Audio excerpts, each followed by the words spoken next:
The Around the NFL podcast does not believe in Zach Mettenberger.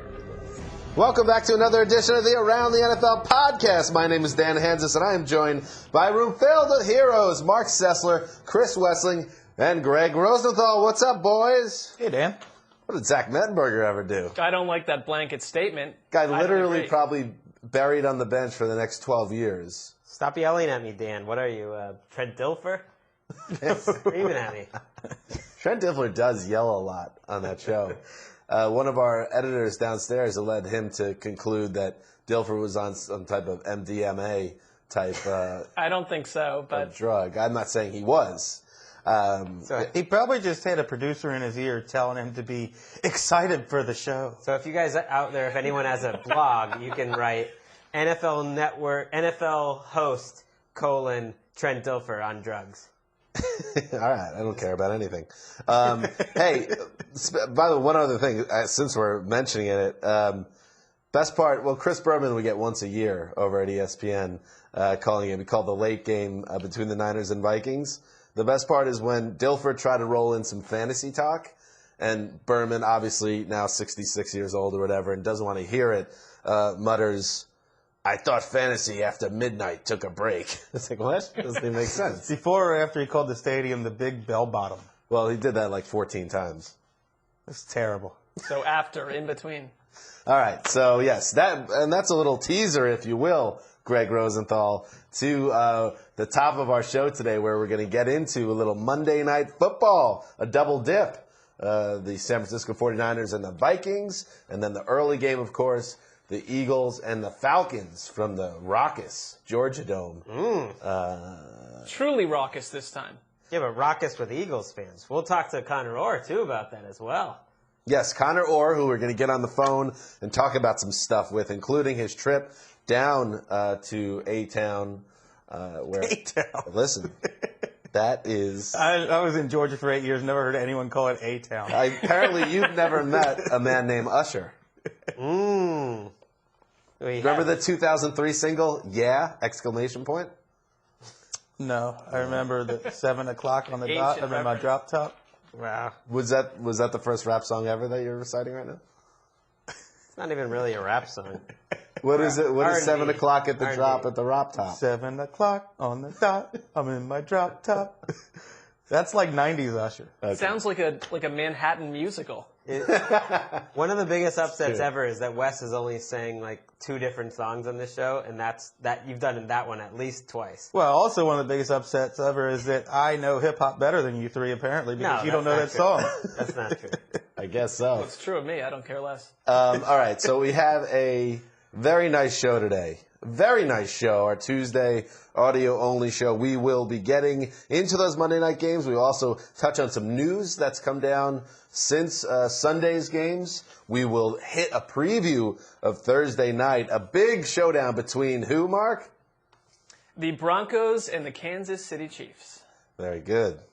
Mark, on fire. Well, no, here's the thing. People can't see this, but behind us, all I'm looking is at the Dave Damashek show crawl going behind you. You know and what? It's creating a weird vibe. I was thinking the same thing, and I know that this is not a video show today, but you have the Sheck show crawling behind us over our shoulders, and then you have a video keyboard over on the big screen. And it's like, we're not divas or anything. Throwing me off. It's, the quality. You guys are total divas. Now they're moving to just the us. sticks. If it's going on moving the sticks, I'm out of here. That is a producer ill. Yeah, so we'll hit the Thursday night preview. We'll get Conor Orr on the phone. So that is a jam-packed show on a Tuesday. And before we get to any of that, we will check behind the glass. It is Irishman Tuesdays. Brandon McGinnis, how are you, buddy? Feels good.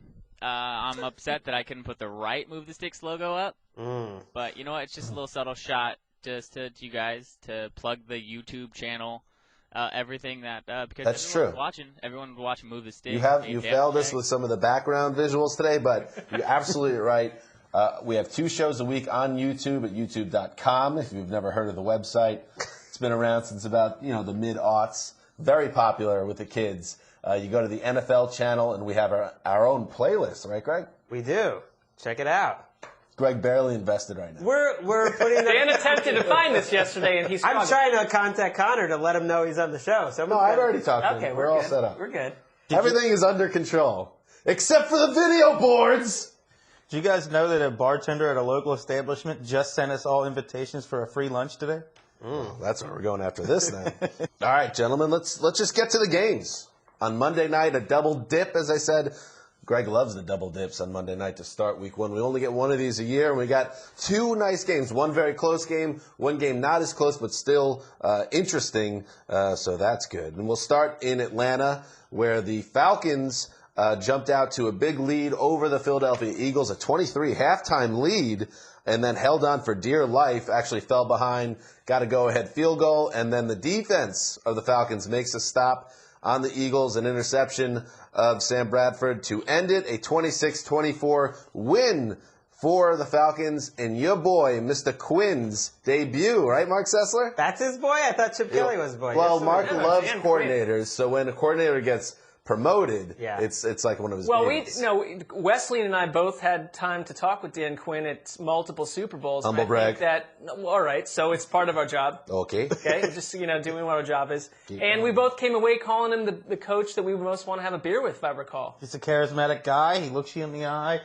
Seems to genuinely care what kind of questions you're asking and how can he help you with an answer. And I think this game showed why you want to hire a coach like that. I think one of the easiest things to do in the NFL to improve your team is hire a high-energy, good defensive-minded coach, and that coach immediately improves your bottom five defense to an average group. And right away, this happens all the time. Right away, now the Falcons look like an okay team. And it's not like they have great players now, but it's coaching, and it's hustle, and it's tackling, and it's aggression. And they weren't unbelievable last night on defense, but they did a great job in the first half, and they did enough in the second. I think it's also a reminder that, yes, consistency, which bad teams, I've preached this forever, you want consistency with your coaches and your quarterbacks.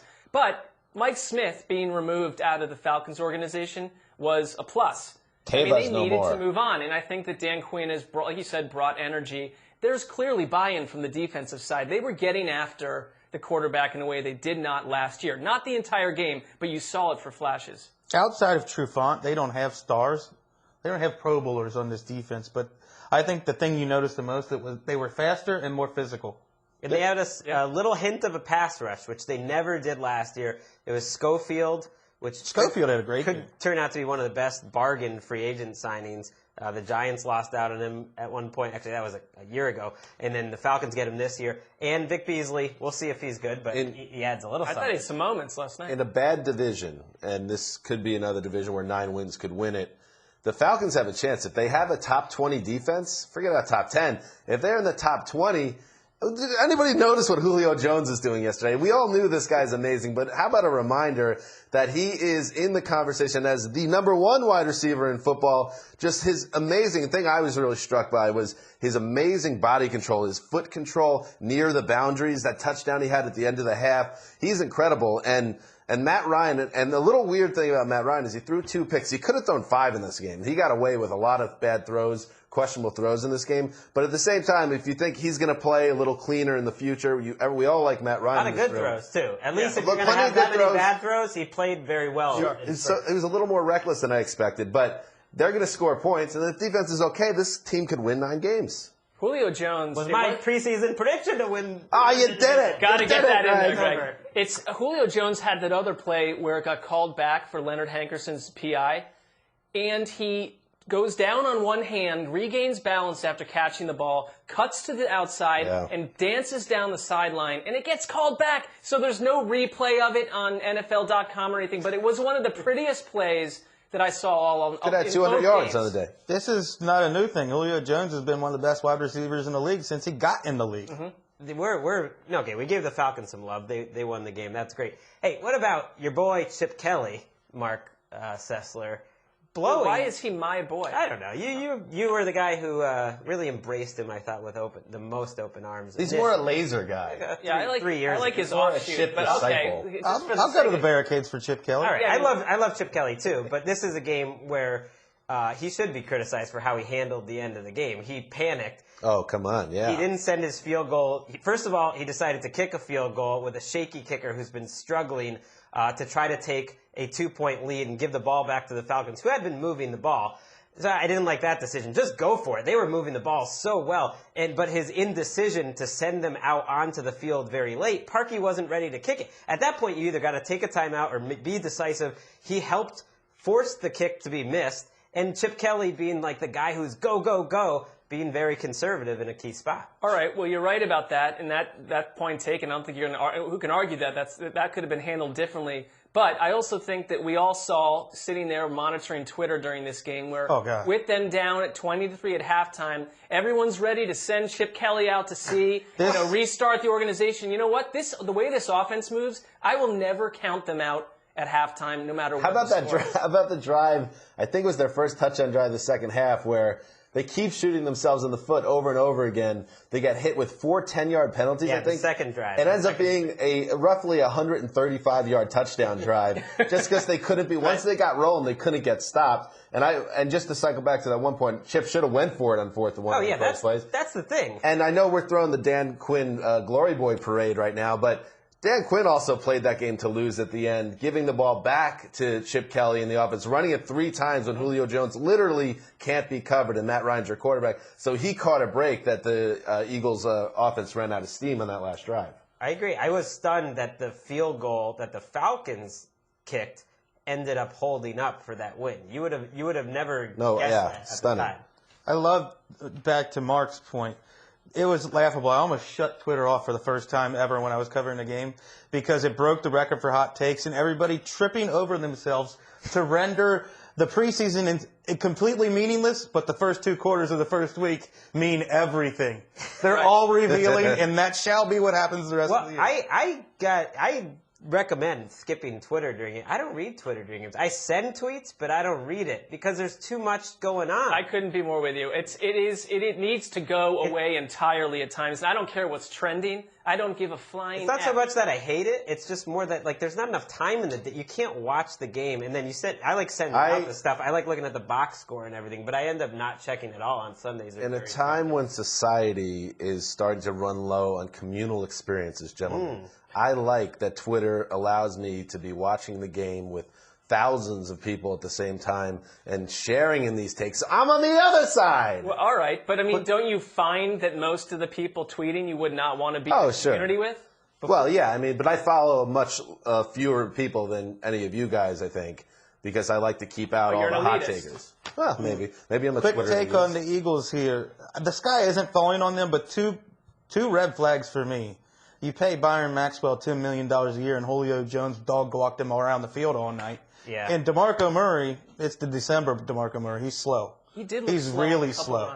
It's amazing that Murray and Matthews both were big factors as receivers, and they had 13 yards rushing. Sproles was their best Murray. running I back. guess Murray wasn't a huge 4 factor. for 11. Murray averaged 1 yard per touch. Right. He had a bunch of catches. Matthews wasn't much better, but they had 13 yards and 3 touchdowns. 2 of them on the ground. I don't know if it's just bad luck, but Sam Bradford has got to stop taking big hits. Between the preseason games and this game, he has taken about 8 gigantic shots, and he's held up well, and he's been, I think, courageous under Well, not fire. a great game by that offensive line. You let Evan Mathis go. You got a couple of injuries. Bradford was up and down. A great second half, but a little up and You down. never trust the box score because he threw the interception at the end of the game, but Jordan Matthews, who had 10 catches, by the way, went right through his fingers to kill that drive. So I thought Matthews was their best offensive player. Yeah, he was very good. Well, Sproles too. Game. Yeah. This Falcons team is Falcons are fun. very fortunate to win. Every game should be in prime time because it seems to change everything.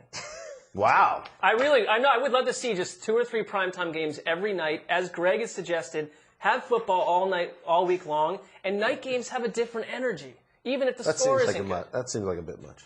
Let's turn That's to Sundays. Football Sundays. Let's turn to a game that had a very weird energy. Nice transition. Wow, look at Wes's first transition, ladies and gentlemen. Woo! That's my second. I Carlos- did one a year and a half ago. In Santa Clara, which is the home of the Big Bell Bottom. That's what they call the stadium. That's what certain people That's call the what- stadium. Santa Clara was That's what on one fire. septuagenarian calls the stadium. Carlos Hyde went off for the San Francisco 49ers, running for 168 yards and 2 touchdowns, leading the 49ers to a surprisingly easy 20-3 win over the Minnesota Vikings in Jim Tomsula's debut. And Chris Wesseling, I think maybe an apology is too strong, but perhaps the football Cognoscenti owes the San Francisco 49ers, I will say it, an apology for burying them. Then they go out and everybody's preseason darling, the Vikings, make them look like stiffs. I think it's somewhere between we owe them an apology and let's not overreact to week 1 too much. They outcoached the Vikings coaching staff severely. Eric Mangini was in Teddy Bridgewater's head all night. Jeep Christ got really creative on offense. And Tomsula, I mean, what's not to like about that guy? I love him. He's like extremely flawed, but oddly fascinating. Our friend Handsome Hank, Henry Hodgson, he pointed out everyone is giving so much credit to Mangini, starting with Mark, who just loves having the Manginius back in his life. I'll get into to have an ex-Browns coach that is a coordinator. That's basically the sweet spot for Sessler love. And Jeep Chris given a lot of credit, but no one's given. No one was like, maybe it's Tomsula that really brings it all together. I didn't see any great hashtag on Twitter last night for Mangini facts. Oh, Tomsula facts was a brilliant hashtag last night on Twitter. But yes, they outcoached the Vikings, but if anyone said that Zimmer and Norv Turner were going to get outcoached by Jeep Christ, Eric Mangini, and Tomsula, because we all like Tomsula now, but let's acknowledge the fact that 4 or 5 months ago when he was rolled out in front of reporters, we called him a joke. No, we thought He wasn't. like The his way he press ended the conference. press All right, conference was a that's joke. fine, but I guess the point is sometimes, because one thing Hank did say to us is, you got to understand that behind the scenes, this guy's a different dude. He's all football. His players love him. It's week 1. We don't want to overreact, but this thing could have gone completely different. We have to point out, too, that the 49ers coaches had a huge inherent advantage. Everything was new. What are the Vikings going to study about Jeep Christ, Eric Mangini, and Tomsula? Well, Mangini got a lot of free rushers, and the offense was fine for San Francisco. We'll talk about Carlos Hyde. But the defense was what won them the game and what was different than last year and what was great. And as much as they've lost defensive pieces, they still have a lot of defensive pieces. Antoine Bethea played like an All-Pro last year. He played like an All-Pro last night. Navarro Bowman could be one of the very best at his position. Aaron Lynch looks like a player. Lynch. Whiskey Tart. Aaron Brooks is a very good starter, assuming he doesn't do anything that gets him suspended at some point this year. So they have players on defense for Mangini. It's also the scheme, though, and they took advantage of 2 things I think that Minnesota had going against them. One was injuries along the offensive line. You're missing your right tackle, you're missing your center. Secondly, what was the plan with Adrian Peterson? That mystified me. Maybe he's not.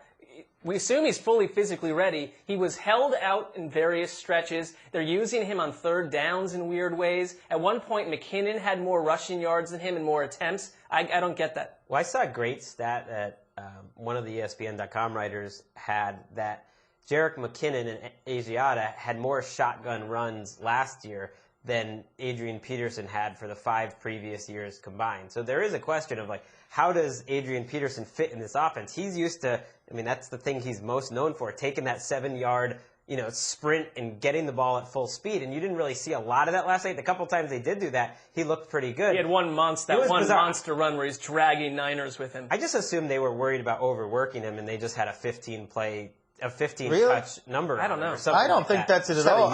I think they came in saying, the 49ers expect us to go heavy Peterson. Let's go Bridgewater early, get him into a groove, and then everything went exactly the opposite of how they wanted it to. But if Bridgewater is typically going to be a shotgun quarterback, is that going to... It's a fair question because, wonder. like Greg said, you picture Peterson following Jerome Felton through that hole.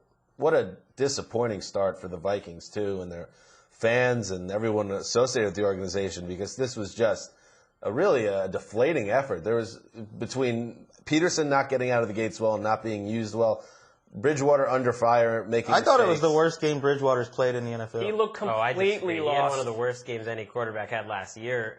This was a terrible game. This was a bad game. He had a stretch in the second half where he looked like you would expect him to look. Probably the first And still didn't get into scoring territory. I actually asked a question after the Sunday night games. Did the Rams win? I am going to get this out, I promise you. Did the Rams-Seahawks game change how you felt about either team? I asked the same thing about this game. Does it change how you feel about the Vikings or the Niners? More the 49ers. Kaepernick looked better. He looked improved. The defense looks good. Trent Dilfer was falling over himself with Colin Kaepernick. He's like, Trent, calm down, bro. It was one of the greatest 6.3 yards per attempt, 165-yard, no touchdown performances by a quarterback ever, according to Trent Dilfer. I mean, let's just be honest. The defense and the running game were outstanding. If you put that game next to all of Kaepernick's games last year, it was very similar. I'm more impressed with Jeep Chris than I am Kaepernick because that offense was more creative than it was last year, and they found a way to attack Minnesota. You know who I'm impressed with? Our man Kevin Patra coming at you, who wrote the Making the Leap piece on Carlos Hyde, and right up top, one of the main points, how great of a fit he is for this stretch run, the zone scheme that they brought in with Chris Forster, I believe, and Sperano, your bury the ball guy. And Carlos Hyde was exceptionally decisive, making sharp cuts, and he looks like a great fit for this line. Well, he's a guy you think has got to be a power back, but he's not really that guy. He has much more. Oh, he's a power back. I mean, he is, but he has much more movement and juice than a guy you think's just. Well, Adrian Peterson's a power back, and he's got. Adrian Peterson isn't doing this. One closing note: I fed all that information to Patrick. Is that right? That's good. How about a good week for making the leap? A lot of our players in this game. I take it back. Terrible job by Patra. No, he did a good job absorbing the information that I gave him. He can answer. Greg buried the balls, and you buried the past about making the leap last year, and you're spinning positive. I'm saying we had a lot of them did. Even Anthony Barr in this game. Well, we're burying the lead here. Wait, Bridgewater was one of our top making the leap guys. Let's ignore that. We're burying the lead is what we're doing, because I think there's a lot of feeling amongst this group after this game and Tom Sula about some potential team of around the NFL buzz for these 49ers. I'm not against it. I said last night on Twitter, happily would I do this. Let's think about it. I give Wes a lot of credit because he's so open-minded. He's ready to do it right now. That's not what I said. Chris Wesseling. I said I'm willing to consider them, whereas before I wouldn't have believed it. They're kind of ugly, attractive in a Juliette Lewis kind of way. Oh. Wow. There's a nice early 90s reference. They're fun. I cannot help but root for. Tell me if this doesn't put you over the top. Jim Tom Sula, odd jobs as he worked his way up the coaching ladder. Medical equipment sales rep. Newspaper delivery man. Done that. I like how they didn't call him boy, just so to keep his dignity. Not a newspaper delivery boy. Night janitor, creepy. Firewood cutter, dangerous. Cleaned floors at a department store. He's like, I see you're Kurt Warner stocking the shelves, and I raise you cleaning the floors, the filth with a mop. Food sales rep and doormat salesman. They forgot deli meat salesman. Wow, well, there you go. No, he wasn't really a deli meat. A doormat salesman, and now he's coaching the team that everybody thought would be the doormat in the NFC, and what's happening? He's selling them to They're us. the team all around the NFL. Come on, society. Let's do it. You know I'm what? not ready. Here's the problem last year. Let's go around the room. Yes or no? Greg? Yes. Dan? Yes. Mark? Yes, we took way too much Wes. time last year. No. Oh, Wes, you You guys railroaded me into the Chargers last year, and you would not be forgiven for it. We railroaded you if so in week 9. The Cardinals last year. You made me fit. No, boom, We wanted the Cardinals. We wanted to do the Cardinals in week 3. You didn't. You shot down the I Cardinals. was not the one person shooting down the Cardinals. It wasn't 3 against 1. It was 3 against 1 on the Chargers. This is bull. Some listener, go back, check the Cardinals tape. You guys railroaded me into the Check the Chargers against my will, and I went along to be a team player. But it was like December when we did that. No, we had all settled on the Cardinals, and you shot it down. That's not true. And then we had to scramble and choose the Chargers. That's how it played out. I don't think I was it for. It's all on tape. I was for a lot of teams. Like, I'd be for the Titans. I would be for the Falcons. Yep. I'd be for the Rams. But I know maybe not everyone would agree with that. Irishman, let's do some news. I mean, it's emotional, the team around the NFL. And this is not, we shouldn't be just putting all this heat on Wes. It's like, I see what Wes is saying too. Let's wait maybe a little bit. Let's make sure the Niners don't get a bomb dropped on them in week 2, and all of a sudden we're in better. Everything happened on a Sunday afternoon. You guys wouldn't even consider it. No, that's going to happen, though, that they're going to lose game. It's not about that. It's just a team that I think I'm going to have fun watching, to have a chance to be a little scrappy, and that it really imbues the spirit of it. It's about how we see the team, and I don't think we all see what this is. Still find Colin Kaepernick to be an exceptionally hard watch at quarterback. That's fair. Carlos Hyde can make it. What is that sound? It sounds like they're doing construction outside. Well, if anyone can hear that, that is someone potentially breaking into the studio. Feels like there's a dentist right outside our podcast studio. Yeah, that would be the best case scenario. Okay, let's get into some news, and we'll start with some really hard to believe news out of the world of the New York Giants after that crushing Sunday night loss in which the Giants really had the Cowboys done in. They had a 3-point lead and a 1st and goal from inside the 5-yard line. They run it twice and then throw a pass out of bounds, settle for a field goal, give the Cowboys a chance to go down the field, and that's what they did. 1-point win for the Cowboys. And then Rashad Jennings, the Giants running back who had those 2 carries, explained to ESPN's Dan Graziano that as, quote, a running back, it's always hard when they tell you not to score. So Jennings lets it out of the bag that Eli had told him not to score. Eli lost track of the time in the timeout situation. And then Eli on WFAN, I believe, owned up to it. He said, I told Rashad not to score. I thought we were on the same page to try to get as close as possible, but not get into the end zone. I was wrong with that. And then Tom Coughlin later with the cat out of the bag, and I'm sure that organization is upset with Rashad Jennings, by the way. Coughlin had this to say, Eli, this has never happened before. I completely trust Eli, always have. So in addition to a crushing loss, that's an embarrassing situation for the Giants. It's hard to really understand. Because here's the thing.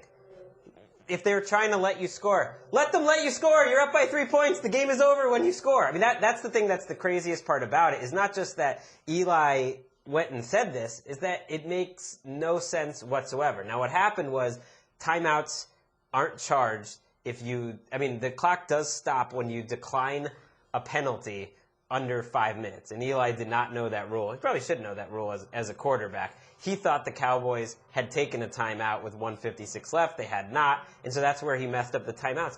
But it makes no sense that you wouldn't try to score there anyways. Scoring a touchdown is never a bad idea. I always thought when Peyton Manning started this way back when with Joseph Adai and all that stuff, it was a bad idea because your chances of making a mistake and calculating time are much greater than being burned by scoring an extra touchdown. Well, plus all of those are when you're down 3 or when the game is tied. It's not when you're up 3 and there's under 2 minutes to go. I mean, I guess it should be obvious enough, but going up by 10 ends the game. And historians will note that this is the second time the Giants have failed at this. The first time was in a famous situation, Greg, you might remember, when they told Ahmad Bradshaw not to go into the end zone against the Patriots at the end of the Super Bowl 46. He fell into the end zone, literally tried to stop his momentum and couldn't. So they were trying to pull it off in the biggest game on the planet. In this case, they get burned trying to do the same thing. Just go into the end zone, NFL players. It's over. That is a 10-point lead with a minute to play, and the Cowboys have no timeouts. You take your chances there. It's unbelievable how many different ways they screwed it up. I mean, because I think calling the pass on 3rd down is just as bad. But it does explain a little whatever happened, at least that Tom Coughlin didn't just have a brain seizure, essentially. Right. It basically was Eli. Well, that sounds scary. You know what happens here? Your boy Spags gets off the hook for that drive because everyone's concentrating on this. Well, no one should. So that's the thing. How about some stealth-scouting? You know that your defenses could give up 80 yards in roughly 7 seconds. That's what happened. Without Des Bryant. And speaking of Des Bryant, he suffered a broken foot in that game. We saw him in his underpants. Celebrating with Cowboys teammates after... Dan's replaying that over and over. After the win, right in his underpants, celebrating.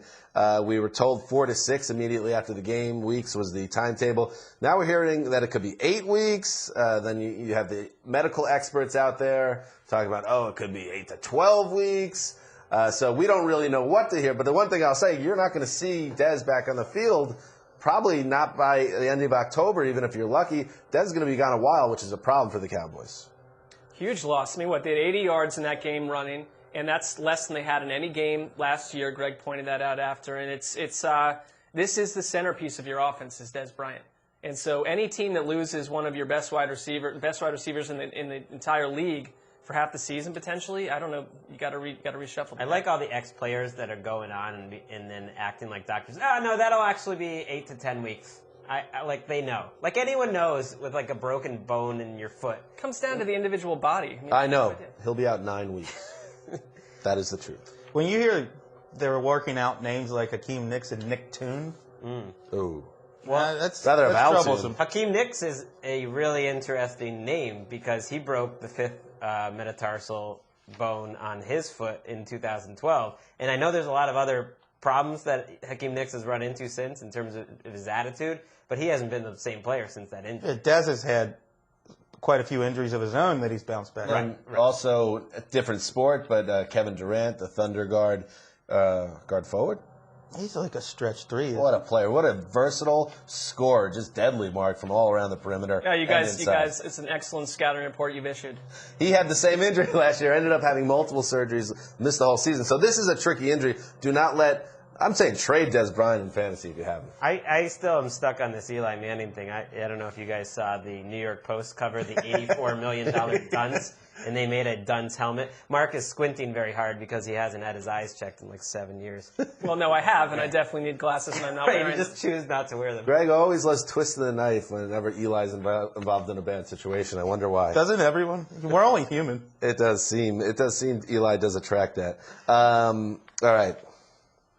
Anything else? Oh, Deshaun Jackson out 3 to 4 weeks. Oh, yeah. Let's hit a quick injury report. Deshaun Jackson, that is a significant hamstring strain. Was that another transition by Wes? Yes. If you're counting Growing into that host, you got to watch out, Tim. I know. Deshaun Jackson has a hamstring strain, could miss up to 4 weeks. Talked about Dez and Derek Carr, the Raiders quarterback that we don't believe in. X-rays came back negative, bruised. Finger, I think he's week to week, could play next week, but depends on swelling. Is that a good thing if he plays? Yeah, I mean, how depressing would it be for them if you have? I mean, I like Matt McGloin. Maybe they can win a game with Matt McGloin, but you're with your backup quarterback in week 2. You're staring at 0-2 unless you can beat. Who do they play this week? The Ravens, which is a tough game. It's in Oakland, so you could be 0-2 at home to start off the year. And finally in the news, Marshawn Lynch's mom. Her name is Delissa Lynch. She believes that Seahawks offensive coordinator Darrell Bevell made the right move, giving the ball on 4th and 1 to her son in Sunday's loss. But she also thinks Bevell should have been S-canned after the Super Bowl loss. In a long, winding Facebook post, Delissa called Bevell the worst play caller ever. And I'll just read one snippet from her rant. To the smart as media, AZZ media, who wrote, that's why Marshawn didn't get the ball in the Super Bowl. How many times did Russell get sacked yesterday?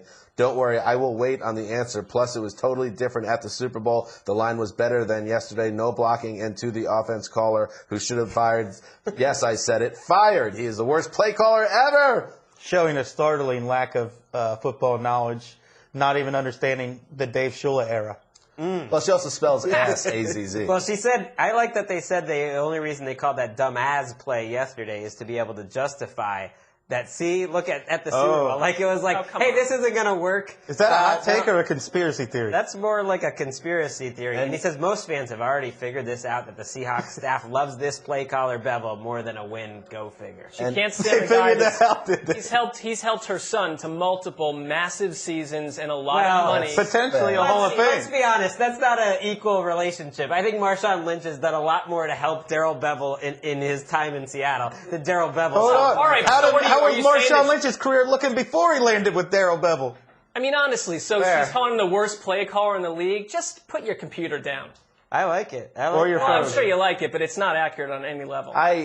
We all love moms, so I get this is all coming from a mom place. She said she's just standing up for her boy. She loves her How kid. many moms in this room, if we all have a mom, would get on Facebook and go rail against Roger Goodell or, Not my let's say, a mom, more immediate boss? But I have drunk aunts that rail on Facebook all the How's time Uncle about Chuck doing? Obama and all sorts of different social issues and things of that nature. A lot of wine involved. That's probably what happened to Sunshine Lynch. Sunshine. There is a lot of backstory to your aunts and uncles. Oh, they're great. Uncle Chuck, your crazy I aunts. love my aunts. My Aunt Brenda, my Crazy Aunt aunt Carrie, and my Uncle Aunt Hanzus. Sheila. Dude, I'm not against putting a wild Facebook post out there once in a while. I mean, I think we've all done it, but it's like, this is a little bit absurd. Slightly unhinged. Okay, that's what's happening in the news. Let's now go on and talk about our Thursday night preview, a game, Mark, featuring two teams from the NFL, and those two teams are The Broncos and the Chiefs, and a massive drilling sound Yes. from my left ear. This game is on NFL Network, Dan. Really? And Wait, CBS. NFL has a network. Yes, we were on it on Monday on the Around the NFL show. That's true. If any of our listeners are out there and you don't watch the Around the NFL show, it's on every day at 3. And they're now, sprinkling in little segments. We're taping for it, probably 3 times a week, something like that. You should be watching it anyways for Andrew Siciliano. On Thursdays, I believe it's on at 11 a.m. Eastern. Perfect There if you you go. don't have a job. Or as... All right, you're at work. I never miss it. You guys know I'm not going to endorse something. I never miss it. My TV is always on that. I DVR'd, of course. I'm a good soldier. And, Drew Siciliano, as TD calls him, only TD calls him, did a nice job on our show last week. So he's the host of that show, as Greg said. So, yeah, keep an eye out for that. Nice plug, guys. You really did it very well now. But let's get to the Broncos at the Chiefs. And how about, I'll tell you what, this game is fascinating. You got the Chiefs, who are coming off a great win on Sunday. And then you have the Broncos, who knows what to expect. And, again, all eyes are going to be on Peyton Manning to see what he looks like. Mark, I'll start with you. Is there any chance in your mind that the Chiefs are going to blow this game at home? This seems like a winner for the Chiefs on the road in primetime. Well, I don't know about at home in blow. primetime. There's a chance Oh, they yeah. could lose. Is there any chance? It's in the bag. The Chiefs are going to win Greg, this. you go first. No, you go first. Huh? Go. I mean, there's. You just angered Sessler for No, it's jumping just on like- his point. This was a crazy question. I don't think it's about blowing it. They're playing what is potentially a top 3, top 2 defense in the league. The thing, though, about the last Chiefs game is Alex Smith might have played his best game in Kansas City. I thought he looked comfortable. I think he's completely at home in that offense. They're expanding it with Kelsey and Macklin and Jamal Charles. So it's not going to be the same Chiefs team that the Broncos have dealt with in recent years. I think he was better, that he was aggressive. I don't think it was close to his best game, and I don't think it was that great a game. They didn't score a point in the second half, and they had I thought he looked as good in the first half as he has in any game. And they had 14 points off turnovers, one which was just an 8-yard, Jamal Charles play. He was fine. He looked like a better version of Alex Smith, a little more aggressive, which I think can go a long way with them. I thought last year he didn't trust his arm. It might have been he just didn't trust his surrounding talent. And Jeremy Macklin and Kelsey has emerged as one of the top 4 or 5 pass-catching tight ends in the NFL. It'll be a good matchup because we think the Broncos might be dethroning the Seahawks as the best defense in the NFL. I misspoke. This is not obviously in the bag for the Chiefs, but there are 2 interesting things at play. And I do cycle back to the last time I remember seeing the Chiefs in primetime where they dismantled the Patriots that went on to win the Super Bowl. Obviously a different Patriot team at that point in the season.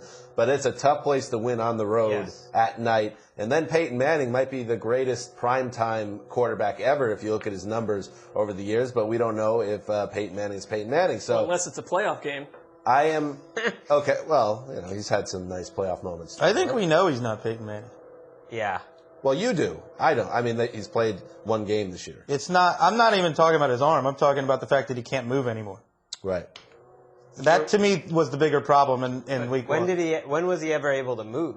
You mean just to kind of move within the pocket? Right. I think he's immobile now.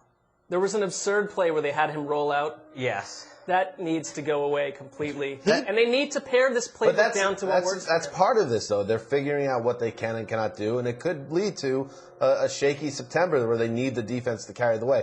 That's all I'm saying about Manning. I know, Mark, especially you think I'm being stubborn about this.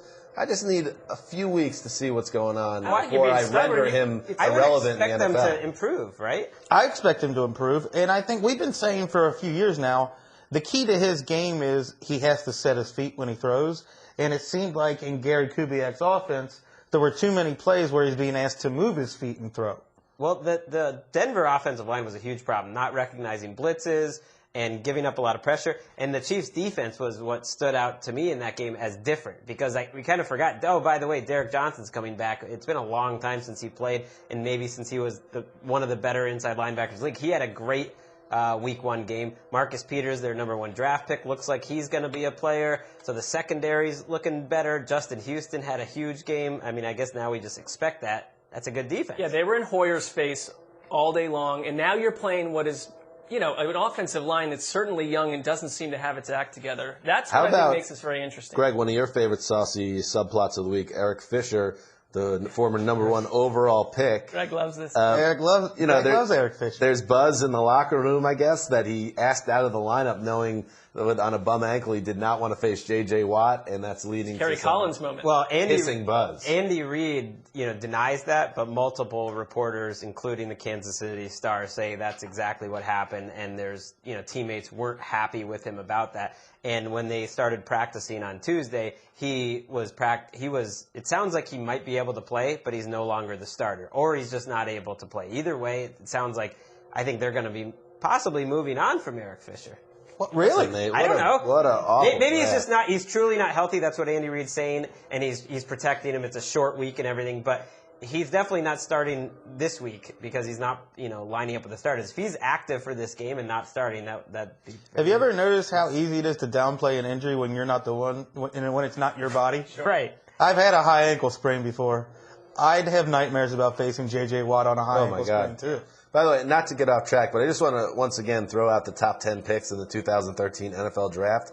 In order, Eric Fisher, Luke Joeckel, Deion Jordan, Lane Johnson, Ezekiel Ansah, Ziggy, Barkevius Mingo, Jonathan Cooper, Tavon Austin, D. Milner, and Chance Warmack. You have to go down probably to Sheldon Richardson before you find a true bona fide. Ansah's good. Ansah's good. But not a Richardson, #1 overall pick good, but he's good. If you redo that draft, you pull way more players out of that second. The second round is better than the first round. Yeah, Eifert at 21, that could shape into something nice. But Tavon Austin, to me, is like the poster child of that draft, other than Fisher and Joeckel. Wait, Tavon Austin has a play caller who can use him now. Maybe, yeah. Maybe the jury's out, but I remember there were so few exciting players that so much buzz around Austin that the Rams went up and got him and gave up a lot to get him because there just simply wasn't a lot in that draft. Well, this is how bad that draft was. Tavon Austin has a very good chance to be the second best player taken in the top 9. Because I think... Not a big Lane Johnson fan, are you? I mean, he could be better than Lane Johnson. He's got a chance. #1 pick would be Le'Veon Bell. Let's pick this game. At least 3 of us. No, I picked the Thursday night game. You do pick. Sure, thank you. We did it last week. You're gonna bequeath that upon us. Thank you, the boss. We're going around. It's just I'm not. Wait, hold on.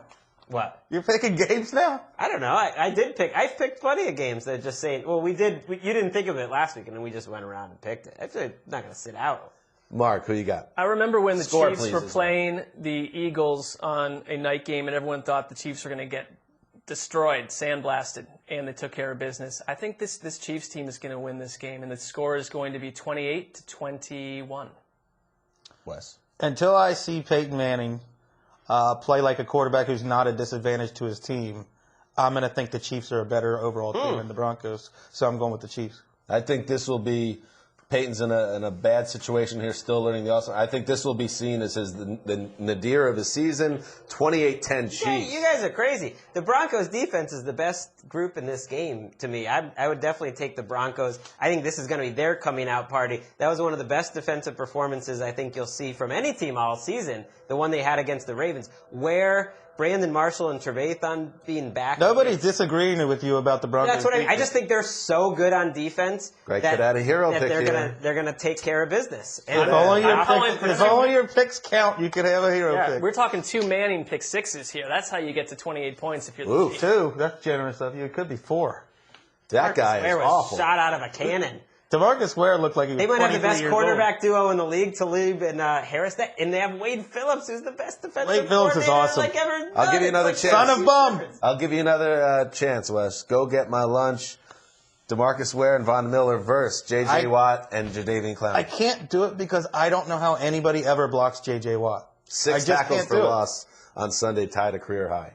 All right, behind the glass now. Hey, Brandon, how are you doing, by the way, Irishman?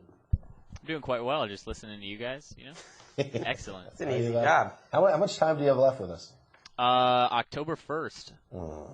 That just for listeners, that means with the company, not life. Correct. Yeah. Jesus. You said how much time you have left with us. You're still going to be continuing on, breathing, doing lots of great McGinnis type of things. Brandon, do you want to know when you will run out of time period? Sure. So I can tell you. Sure. Go ahead. You will perish on August 14th. This is dark. 2081. Oh, all right. Now I'm happy I said yes. That's not bad. No, not bad at all. What is that, like 88 or something? No, that'll be what, 81? I'll be 89. That means you could go not do bad. anything. You're not going to die. I'll Yeah. sign off on that. Don't take me into the 90s. Bang me out at about 86. I'm Oh, done. put me on a boat and just send me out to sea. Yeah. Shoot some arrows with fire Don't on want them. to see the I 90s. Make sure I'm dead first. Keep me going. They might invent something that brings you back by the time. You'll I'm not even sure about the I 80s. lean toward that. You'll be a hideous monster by that age. And you won't even have your faculties. I don't care what. I don't care. Just they'll be. I've delivered newspapers to some pretty sprightly 98-year-old women before. That's a good point. All right, can we get Conor Orr on the phone? Because I got to talk to Conor about a couple things. Is that possible? Okay. Conor, are you there? What's going on? There he is, Conor Orr. Did you hear Wes just say that he found 98-year-old women attractive? That was what I took from it. He said pretty sprightly. Pretty Sprightly. sprightly. Classic non-journo move what's by wrong Greg, with getting that? the facts wrong. Hey, Conor, would you rather live till 88 or 102? Factoring all the things that would come with heading into a century. Definitely 102 because your burden of like having to be a productive member of society shrinks. Like, That's to the fair. point where you can just do anything and nothing is like you don't get in trouble. So I would. Do you imagine how great Madden will be? That's true. That's another transition. That is a nice transition. We are going to talk a little Madden because Conor, as we know, well, we'll get into it. We'll talk a little Madden. But before we do that, we want to touch base with Conor. For those of you that are thinking a little, or you kidding me is coming up, no, not today. It'll come a little down the road. We like to hit you with a little surprise on that. But today we're going to talk, first of all, you were in Atlanta for the Monday night game between the Falcons and Eagles. Conor, can you tell us a little bit, I guess not so much about the game, we talked about that at length, although I'm sure you have great hot takes, and you could read them at NFL.com. Just what was the scene in Atlanta, the atmosphere, what's going on there? It's such a weird dichotomy now because you have this brand new stadium being built like right next door to the Georgia Dome, and the Georgia Dome was electric last night. It was, and now we know for sure that the crowd noise is completely organic. It was all the more impressive that this was this user-generated thing. I mean, these people were screaming their heads off for 60 minutes. Did that come off on TV? Because I thought it was noticeable how much louder San Francisco sounded, and I was surprised by that. I thought there was a lot of Eagles fans there. Was that the case? There was, and one of the great things, like I was there on the field at about 4 o'clock, and one of my favorite moments. This guy, they announced that the stadium was going to open, and about 5 minutes later, this drunk guy in a faded Brian Dawkins jersey just comes down, first guy into the arena, and just does the Eagles chant and screams, and then Chip Kelly, Jason Peters, and 5 Eagles are just staring at him because you can hear him at any place in the Georgia. It's incredible. Oh, that's awesome. How was the locker rooms after the games? I was surprised. It was a little surprising just because I heard that Dan Quinn was such a high energy guy, and coming from covering Rex Ryan teams, the locker room party goes on for hours. There's music until midnight for a night game, and for Dan Quinn, it was like a 5-minute party, and then, when you got back in, it was just a bunch of guys, and there's a table of bazooka bubble gum, and it's very quiet, and that's it. And they're on to next week. It was pretty impressive. One of my, I guess, most cherished memories as a professional was the first time, Mark, you were with me. First time after the Giants beat the Patriots, our first Super Bowl we went to. And I was told, you go down to the Giants locker room, and I was like, oh, man, I'm going to get, sprayed with champagne. It's going to be crazy. And I remember just being stunned by how almost businesslike it was. Even after winning the Super Bowl, it's not like how you see maybe on TV and baseball or whatever, where they're putting tarps over the lockers and stuff. It's just kind of a different vibe in football. Especially if you the year that the Giants beat the Patriots that same season, I accidentally somehow bypassed security. And I was in the Patriots locker room 20 minutes before media was allowed in, and I ran in thinking I was late. And it's just this breathless, idiot 22-year-old and a bunch of crying grown men, and it was very, very uncomfortable. Awkward. That was very awkward. Well, speaking of awkward, you love Madden football. Let's talk about that a little bit because we're fascinated by Conor, of course, as everyone knows, because he's a 26-year-old man with a mortgage and a fiance, and he has a haunted house that he has to upkeep with yard work and various tasks. This is not the type of stuff that most men his age are involved with, but what Conor does to unwind, that 20-something guy in him is John Madden football, where you will, correct me if I'm wrong, Conor, sometimes you'll disappear when the in-laws are in town, and you'll play a game just to get some, I don't know, angst out of you. Is that correct? Yeah, I mean, some men turn to drugs and others turn to John Madden football, and that's really what I've got at this point. It's quite the vacation from reality. Yeah, and Conor has shared with us that he doesn't just play like a season of Madden or doesn't play just exhibition games. He likes to play the franchise mode. And I thought just to end the show today, I just want to talk a little bit about what's going on right now in Conor Orr's Madden existence. And I asked Conor to, give me a quick rundown, maybe something in email form that we could go through a little bit. But if you could just quickly, in the Cliff Notes version, Conor, explain to me first what's happening with your ownership of, surprisingly, the New England Patriots. So I was given the team. I was the highest bidder because in this scenario, it's sort of a dystopian NFL where Roger Goodell has basically imposed the death penalty on the Patriots, and every member of the organization has been fired, and Robert Kraft has been removed as owner. And in addition to that, in order to distract the fan base from kind of this radical surge in power, he's also put every player in the entire league into a fantasy draft, and everyone needs to reselect their entire roster. So that's kind of it's tough. It's what I'm dealing with right now. So if I have this right, basically all the dirt on the Patriots stuck, and it led to this a rash decision or a major landmark decision by the NFL to just reboot the whole machine. Exactly. Like, essentially, Jay Glazer showed the Spygate tapes. Okay. And now we're here. This is basically Dan and Conor's fantasy.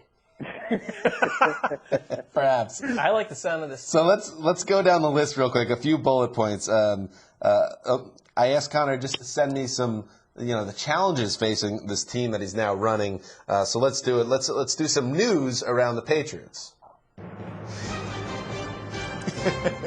right. The first bullet. This was sent to me from Conor. Balancing the commissioner's strong desire for a safer and more rule-abiding face of the franchise against the massive disappointment from the fan base, that this person ended up being Griff Whalen. Of course, the Colts wide receiver, former undrafted free agent. Interesting. So when I was sitting, atop the, midway through the first round, I'm trying to not only satisfy Boston's need for plucky whiteness, but I'm also trying to kind of placate the commissioner here. So, what more could you ask for than sort of a, high motor, high efficiency slot type receiver? So you build the franchise around. How about Phillip Rivers or someone that can play football better?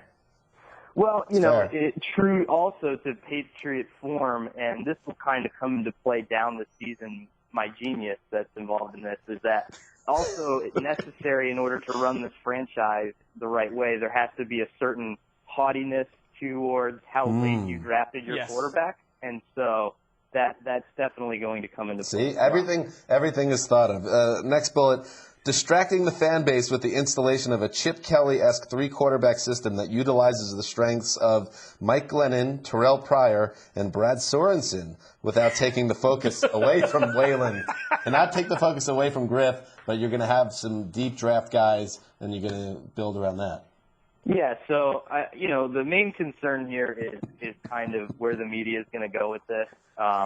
I know that, after studying Chip Kelly, a lot of the fascination will be about what I'm trying to do on the field. Sure. Off the field, we're built around Griff, and this is kind of the direction that we're going to go in. He's going to be the face of the franchise, but I don't want him to be upset when, every Monday, there's cameras around Terrell's locker and Brad's locker and Mike's locker and, not as much him. So we're really, it's week one, but it's something that I've got my PR people on. Right, are you sure drugs are not involved in this? What is the strength of Brad Sorensen?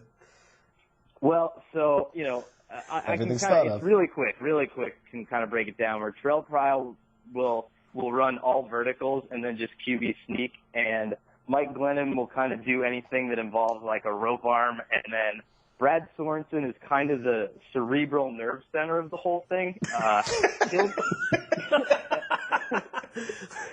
At all points, regardless of what quarterback's on the field, he will have the microphone in his helmet. So. All right. 7th round draft pick of the Chargers in 2000. Southern Utah. You gotta admit everything. Google him. There's logic behind anything. Next up, you're narrowing down potential relocation spots. So you're leaving the New England region while simultaneously avoiding any locations the commissioner feels will make the Patriots franchise suspicious by association. For example, movies like The Town and The Departed, which are eating away at the potential branding efforts. For the moment, the leading candidates are Orlando, Columbus, Ohio, Portland, or Houston, which would give the town a distinct Jets-Giants feel, Connor believes. Houston. I like it. We need the Oilers back.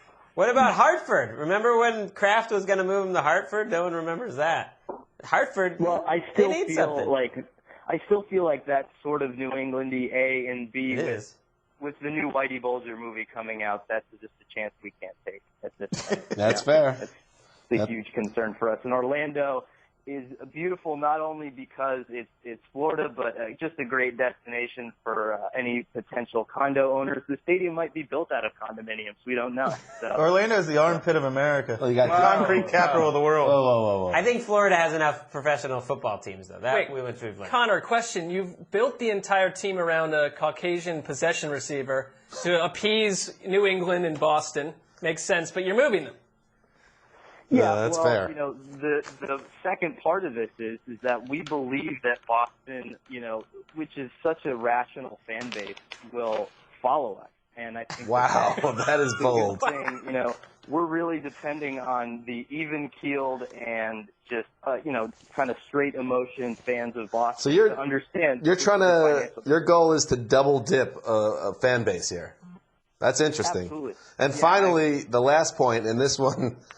This one is interesting. This just shows the attention to detail that Connor is putting into this. He's resetting the price of French fries. He uses the royal we here. We are currently charging more than 35% of the National Football League. And French fries. This one isn't even funny. I got into I started playing the game and I got a notification that said there's a problem with how much we're charging for French fries. Ooh. Wait, this is true? This is incredible. It's true, yeah. So did you lower the prices, or you just ride or die with the 35% jack up?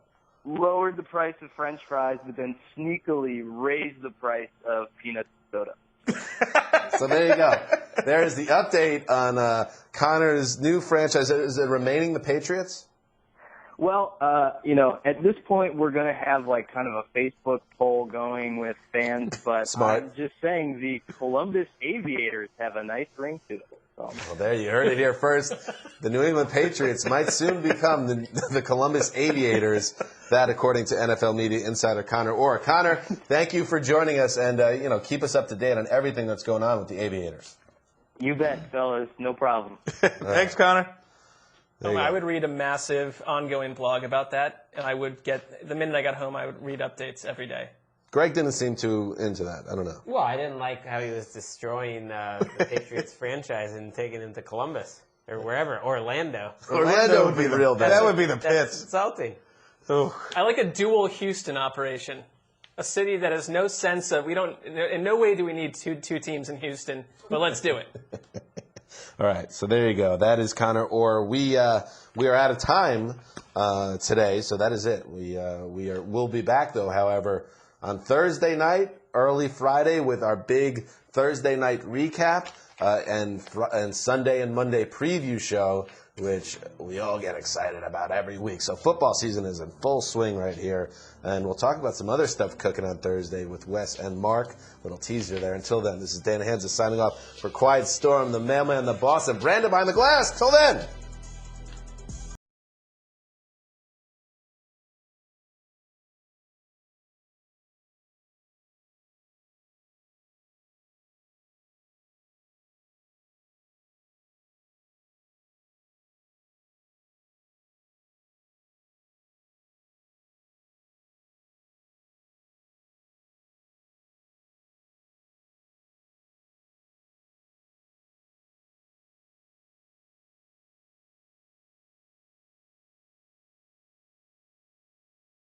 They took his team.